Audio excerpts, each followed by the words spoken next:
Hello and welcome to IT Leadership Insights by Future Processing. This program is for CIOs and senior IT executives who struggle with IT challenges and are considering nearshoring as a solution. We talk with industry's experts to gain the perspective and insights on how to do IT outsourcing right. Today, my guest is Jarosław Czaja, the founder and CEO of Future Processing. Jarosław, would you be so kind and tell us something more about yourself and your company? We've been established in the year 2000, so it's been 18 years so far. I'm the founder and I'm a software engineer. And as a company, we've always been very much focused on the engineering side of the IT business. We've grown to almost 900 people, and we've got clients in Western Europe, Scandinavia, in the US, so quite a lot of export from the Polish perspective. Thank you. In this episode, we're going to talk about innovating. How do you innovate if there is no talent in your company? How do you innovate if you have no necessary IT skills to do so? The IT talent shortage is a fact, but do you know the scale of it, Europe-wise? It's certainly growing, and we've seen this for many years, so it's not unexpected. But yeah, if you look at the numbers, it's quite dramatic, I would say. Some experts say in the report from 2018, so quite a recent report, that by the year 2020, we'll have 500,000 IT jobs to fill. Right, so it's quite a big number. Okay, thank you for this background. So I think it's fair to say that the need of innovation is being blocked by the lack of skilled IT workforce. So how would you address this dilemma? I would say there are two strategies, and different companies may employ different strategies.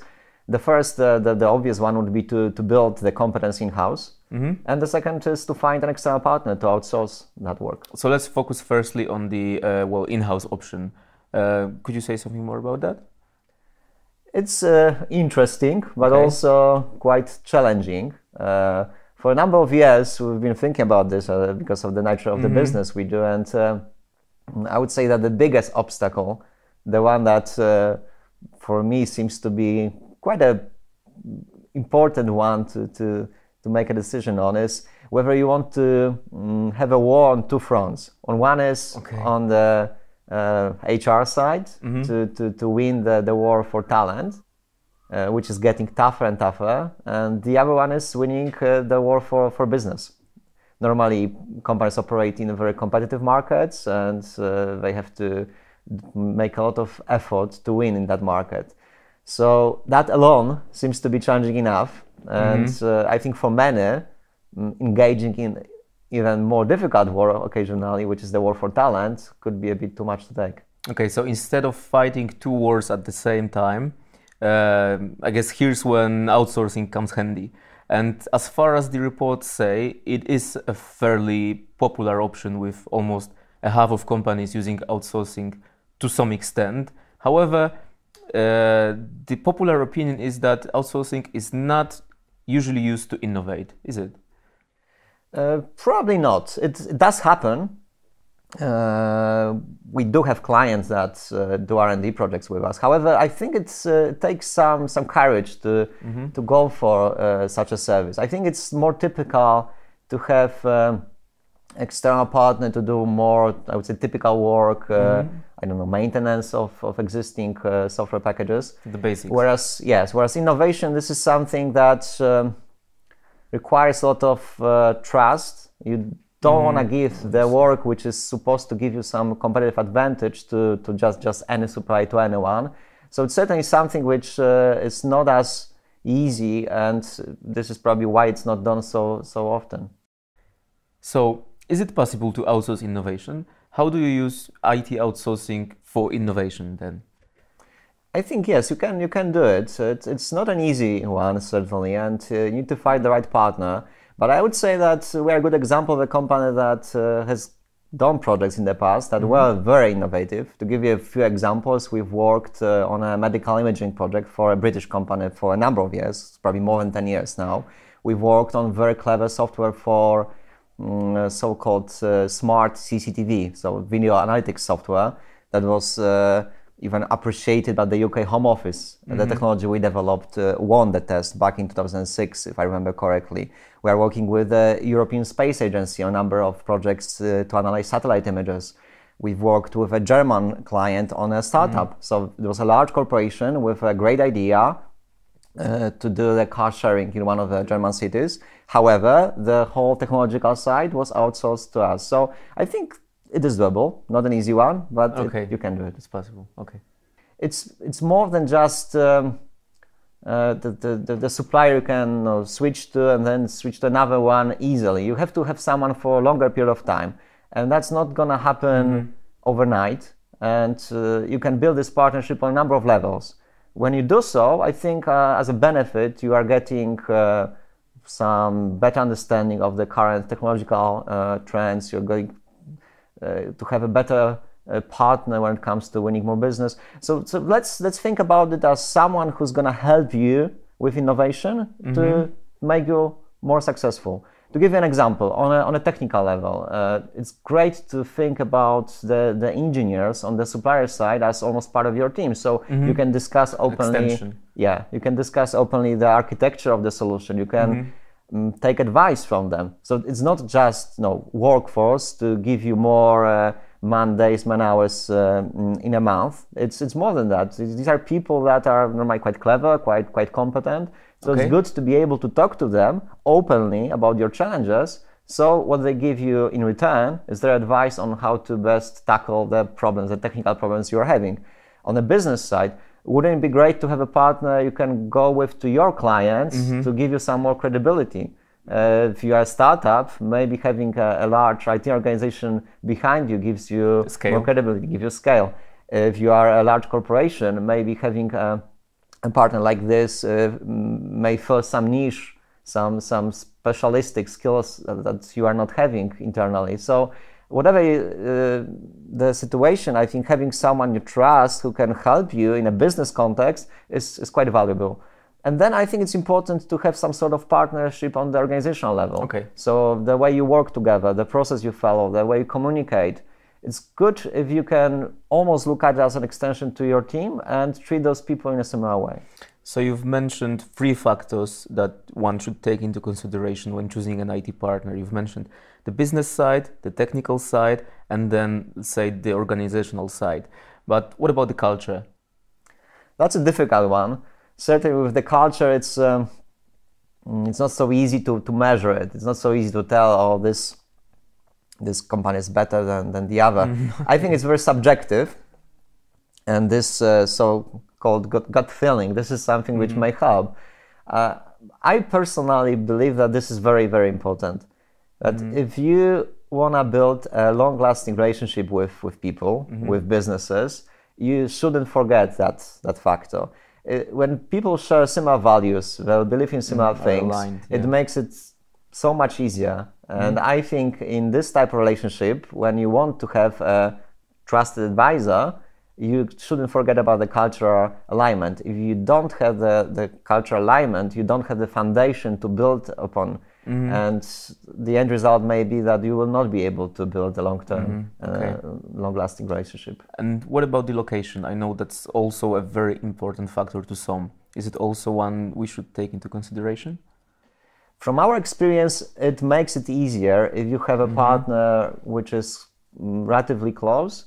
Majority of our clients are, let's say, within 2 hours flight from our offices. So what it means, it's easier for us to communicate face-to-face, to have meetings. And this is something which helps. It makes you more productive. It speeds up certain processes. If there's a problem, it's always quicker to solve it when you sit in the one office. So I would say there are many reasons why proximity is a benefit.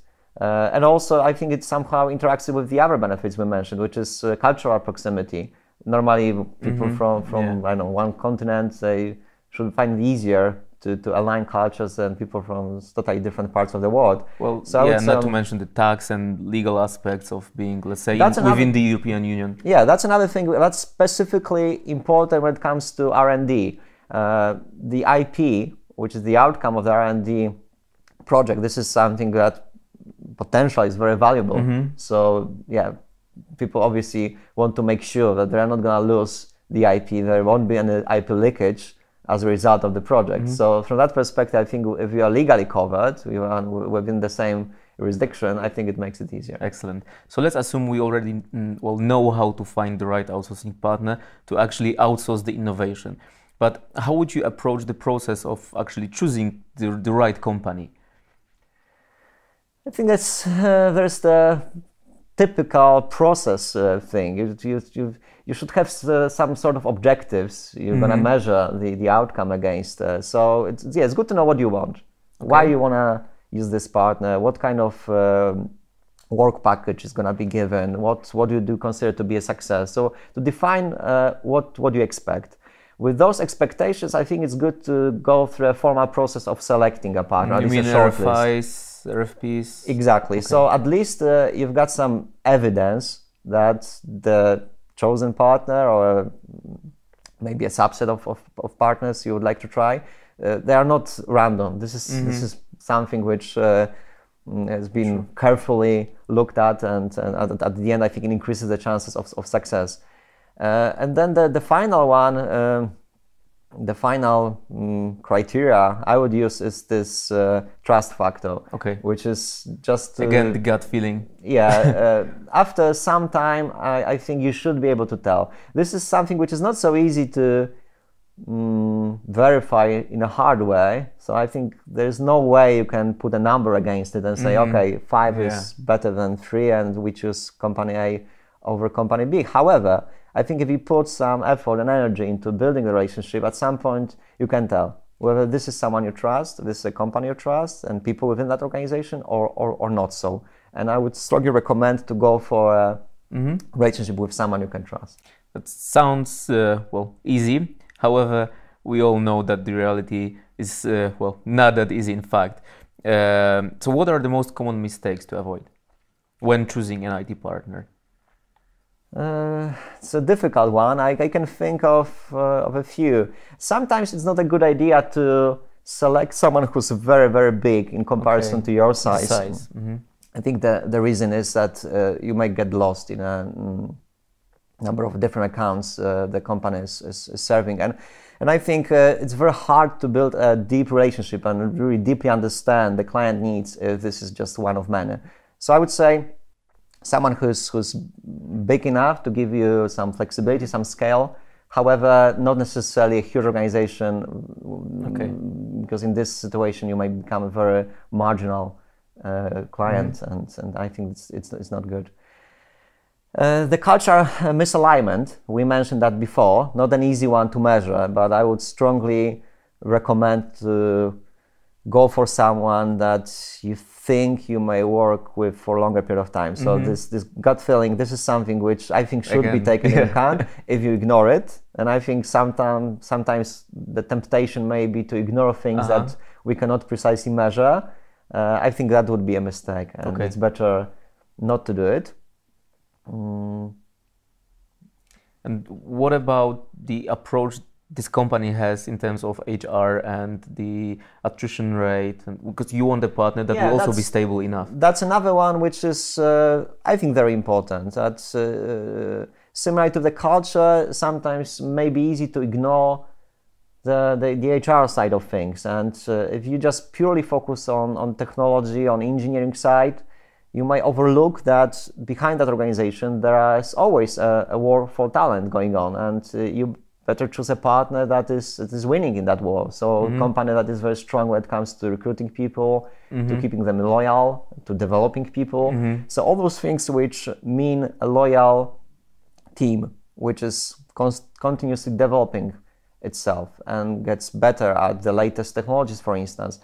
A company with a strong HR that is winning in the war for talent, this is something which should be taken into consideration. If it's ignored, then you are risking that you will partner with someone who's not that good at getting and keeping good people, good engineers. And why would you need a partner like that? So let's say, we have found the company we want to enter partnership with.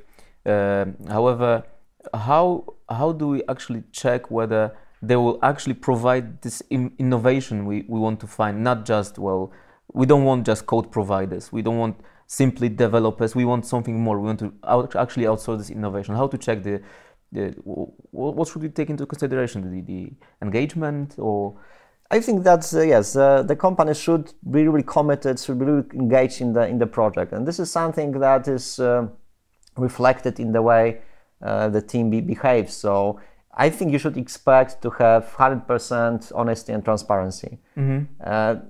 Maybe sometimes hearing bad news is not necessarily the best thing in the day. Okay, so you want a challenging partner. Yes, but this is something which longer term should work for you, really. So if you think about the success of the project, I think it's better to hear the bad news early on so you can address them, and to have a partner who will help you to go through those challenges. Not saying yes to everything. Yes, than to have someone who's just happy, and maybe at the end there are big problems, you've not been aware of them for the duration of the project. Yeah, so I think having a challenging partner you can be honest with, and the partner who's giving you transparency to the work, this is really important. At the end, some sort of ownership on the other side. So it's not just your project and yes, the client just supplying people to go through this. It's more than that. It's about joint ownership, joint responsibility,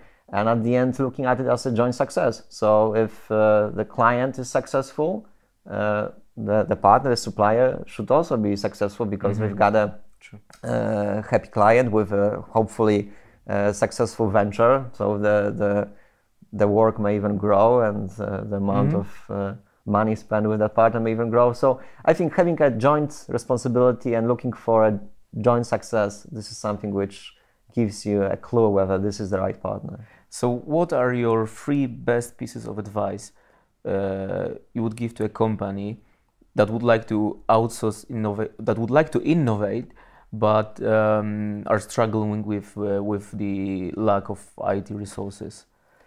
I would say try to think about another option than just in-house, because that could be really, really difficult. And if you're a company that's involved in the business and winning the business and maybe growing the business, then maybe you don't want another challenge on the talent side. So I think about it as an alternative.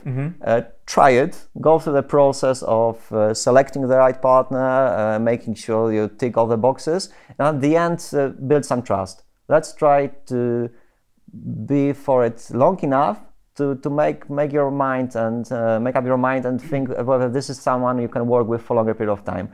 And if you do open yourself to the idea of a partnership and joint innovation, I think you may be quite surprised. With the right partner, you may find yourself in a quite nice position to be in, which is you focus on your business. And if there are some challenges when it comes to IT, you've got someone you can work with to address those challenges. And I think this is quite an interesting scenario. Okay, thank you, Jarosław, for this conversation. It was very interesting and truly informative. And thank you, our viewers, for watching this episode of our program, the IT Leadership Insights by Future Processing. If you have found it useful, please do not hesitate to share it, like it, share it via LinkedIn, via Twitter, to any social medias. And also, please do drop us a line if you would like to have a topic covered in one of the future episodes. This was IT Leadership Insights by Future Processing. Thank you.